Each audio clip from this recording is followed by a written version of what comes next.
بسم اللہ الرحمن الرحیم الحمد للہ رب العالمین والصلاة والسلام علی خاتم المرسلین وعلی آلہ واصحابہ اجمعین اما بعد۔ ناظرین و سامعین السلام علیکم ورحمۃ اللہ وبرکاتہ۔ ناظرین، جیسا کہ ہم نے کل بھی بات کی تھی کہ وطن عزیز پاکستان میں اس وقت جو حالات ہیں ان کا تقاضا یہ ہے کہ ہم سب باہمی اتحاد سے آگے بڑھیں اور پاکستان کے اندر جو نفرتیں پھیلانے والے ہیں ان کا مقابلہ پوری قوم مل کر کرے۔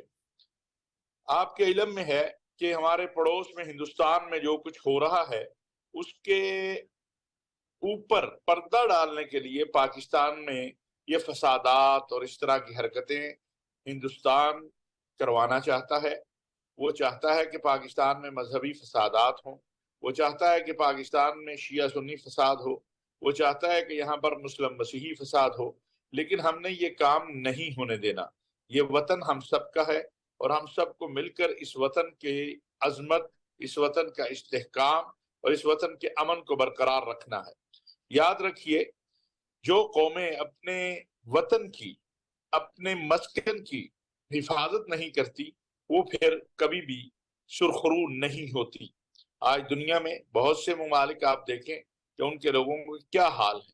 کیا یہ اس میں کوئی شک کیا جا سکتا ہے کہ جہاں پر قومیں اور ملک کے سلامتی کے ادارے اور افواج کے درمیان یا قوموں کے درمیان فرقہ وارانہ اور مذہب کی بنیاد پر تقسیم پیدا ہوئی، وہاں پر پھر کیا صورتحال ہوئی؟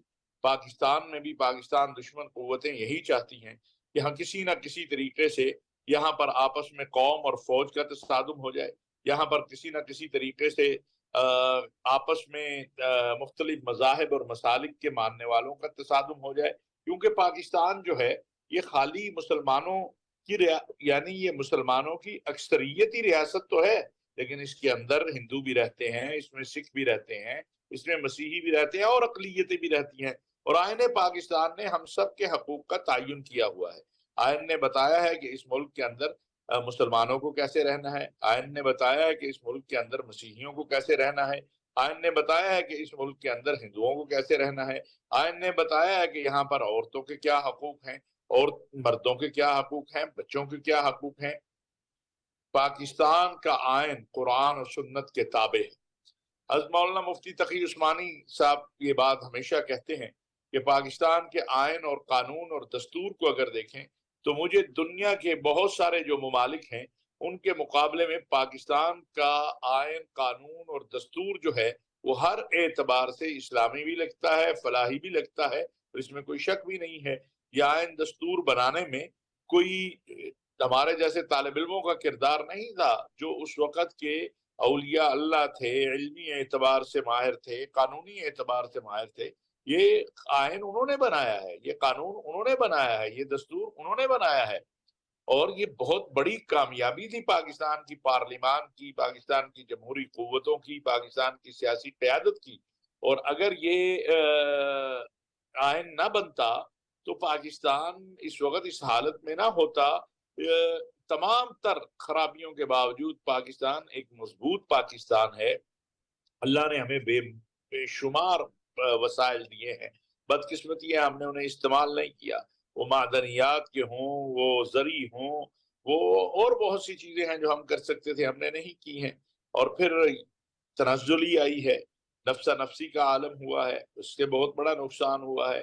پاکستان کا جو اصلی نظام ہے وہ تو جمہوری نظام ہے، لیکن یہاں جمہوریت کتنی ہے، جمہوری جماعتوں نے کتنی جمہوریت کو تقویت دی ہے، وہ بھی ایک بہت بڑی ہمارے سامنے حقیقت ہے کہ یہاں پر جمہوریت کے ساتھ ہی مخلص لوگ نہیں رہے، جو جمہوریت کا نام لیتے ہیں وہ مخلص نہیں رہے، یہ بھی ایک سامنے بات ہے ہماری۔ لیکن بہرحال یہ اسلامی جمہوریہ پاکستان ہے، یہ آپ کا اور میرا ملک ہے، اور ہم سب نے مل کر اس ملک کو آگے بڑھانا ہے، اس میں استحکام دینا ہے۔ ہماری نسلوں نے قربانیاں دی ہیں، ہم چوتھی نسل ہیں ہماری، اب آ گئی ہے۔ ایک نسل وہ تھی جس نے پاکستان بنتے ہوئے خون دیا، پاکستان کے لیے نکلے، کیا کہہ کے پاکستان کا مطلب کیا، لا الہ الا اللہ۔ اب خون دیا، جان دی، مال دیا، گھر چھوڑے، زمینیں چھوڑی، آسائش چھوڑی، آ کے کیمپوں میں رہے۔ پھر ایک وہ نسل آئی جس نے یہاں پاکستان کی تعمیر میں کردار ادا کیا۔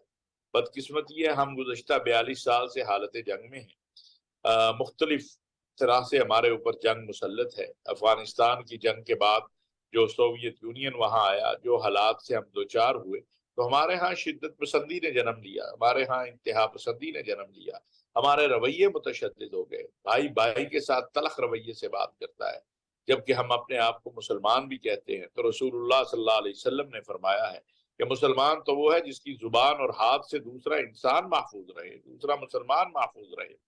آج آپ دیکھیں ملک کے مختلف شہروں میں ایک کوشش کی جا رہی ہے، ایک سازش کے تحت، جس طرح جڑا والا میں ہوا کہ کہیں پر قرآن کریم کے اوراق جلا کے پھینک دیے جا رہے ہیں، کہیں پر قرآن کریم کے اوراق کو ویسے پھینکا جا رہا ہے تاکہ، اور یہ کن علاقوں میں ہو رہا ہے جہاں مسیحی بستیاں ہیں، جہاں پر مسلمان اور مسیحی رہتے ہیں اکٹھے۔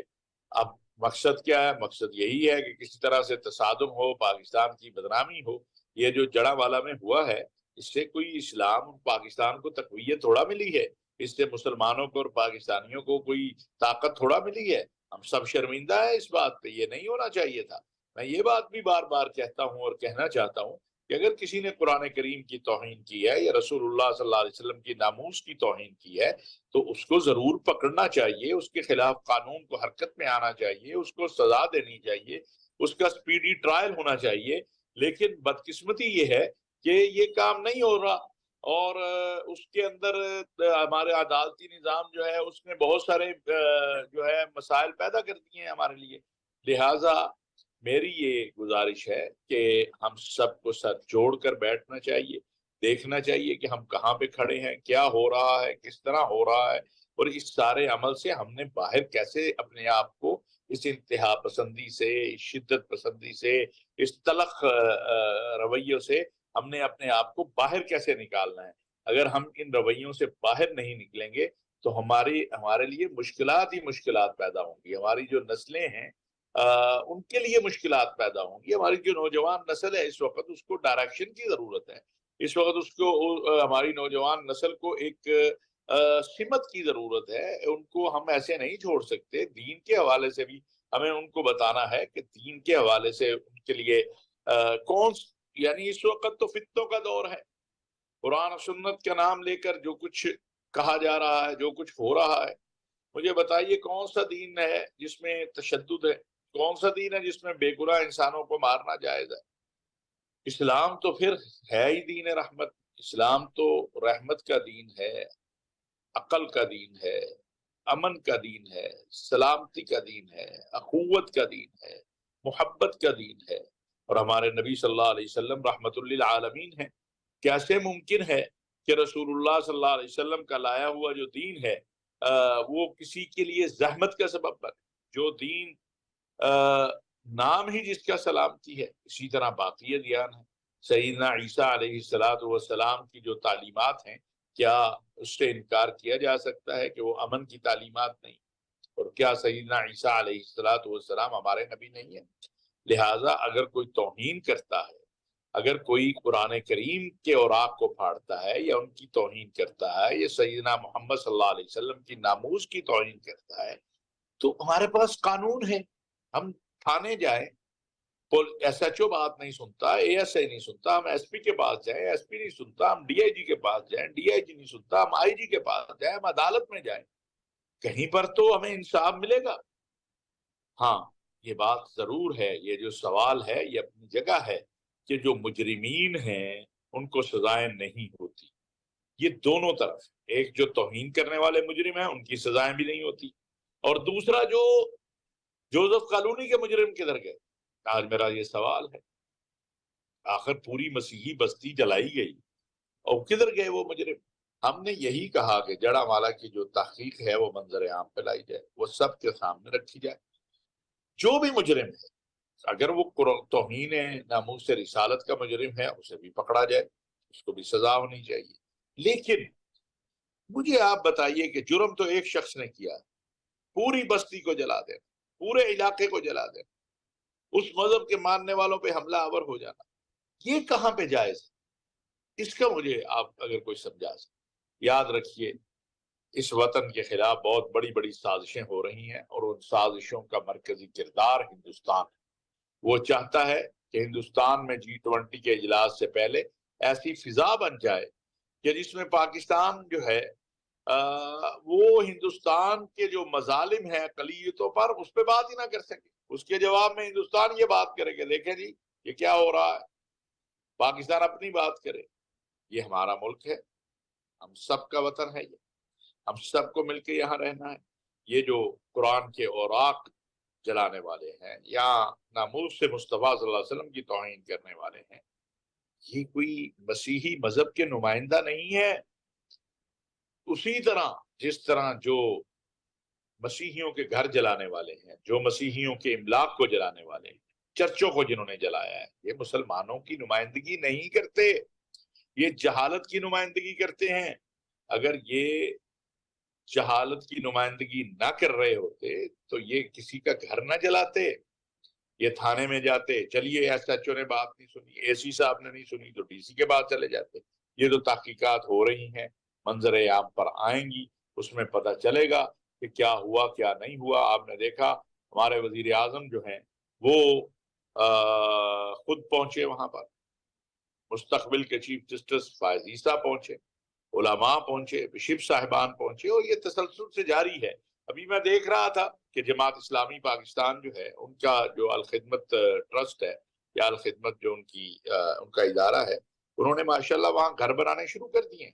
یہ مسلمان کر رہے ہیں، اور پھر ان مسلمانوں کو بھی ہمیں تحسین کرنی چاہیے جو ان کے گھر بنانے کے لیے فرنٹ پہ آ کے کھڑے ہو گئے، اپنی جانوں کو جنہوں نے داؤ پر لگایا۔ کیا یہ درست نہیں ہے؟ خود مسیحی بھائی ہمارے ہمیں کہہ رہے ہیں، وہ بتا رہے ہیں کہ جی کس طرح مسلمانوں نے اپنی جانوں کو داؤ پر لگا کر ہماری جانیں بچائی، انہیں بھی خراج تحسین پیش کرنا چاہیے۔ ایک مولانا صاحب نے مسجد کھول دی، ایک نہیں کئیوں نے کہا ایک کہ آئیے ہماری مسجد میں، اور لوگوں نے رات گزاری مسجد، پناہ لی مسجد میں مسیحی ہمارے بہن بھائیوں نے۔ اس پہ بھی کچھ لوگوں کو تکلیف ہو رہی ہے۔ میں ان سے کہنا چاہتا ہوں کہ اگر نجران کے مسیحیوں کو رسول اللہ صلی اللہ علیہ وسلم نے اپنی مسجد میں عبادت کی اجازت دی، تو اگر کسی مسلمان نے، کسی امام مسجد نے، کسی خطیب نے اپنی مسجد کا دروازہ کھول کے وہاں پناہ دے دی ان لوگوں کو جن کے گھر جل گئے، جن کی جانیں خطرے میں تھی، تو اس نے اچھا عمل کیا، اس کی تو تحسین ہونی چاہیے، اس کو تو انعام ملنا چاہیے، اس کو تو خراج تحسین پیش کرنا چاہیے۔ ہمیں اپنے رویے بدلنے ہوں گے، اور ہمیں ہوشیار رہنا ہوگا بحیثیت قوم کے کہ ہمارا دشمن ہم پہ حملہ آور ہے۔ بحیثیت مذہبی سیاسی قائدین سے بھی میں کہنا چاہتا ہوں کہ وہ بھی آگے آئیں، آگے بڑھیں، اور لوگوں کو یہ آگاہ کریں کہ اس وقت سب سے بڑی سازش یہ ہے کہ پاکستان کے اندر مذہبی فسادات کروائے جائیں۔ آپ دیکھیں بہت سارے شہروں میں اس طرح کے معاملات ہو رہے ہیں۔ توہین کا مجرم اس کا کوئی حامی نہیں۔ خود میرے ساتھ چرچا پاکستان کے پریزیڈنٹ، آرچ بشپ لاہور نے، بشپ آف اسلام آباد، جو پاکستان کے تمام بشپ صاحبان ہیں، بشپ آف پشاور ہیں، ملتان ہیں، فیصل آباد، سیالکوٹ، سب نے کہا کہ جو بھی قرآن کریم کی توہین کرتا ہے ہم اس سے بری ہیں۔ اسی طرح جس طرح ہم ان لوگوں سے بری ہیں جن لوگوں نے لوگوں کے املاک کو جلایا ہے یا چرچوں پر حملے کیے ہیں، یہ زیادتی کی ہے، ہم بھی ان سے بری۔ اسلام ان سے بری ہے، وہ اسلامی تعلیمات کے مطابق ان کا عمل نہیں ہے۔ میری یہی گزارشات ہیں۔ اللہ تبارک و تعالی ملک کو ملت پہ رحم فرمائے اور ہم سب پہ اپنا فضل فرمائے۔ وما علینا الا البلاغ المبین۔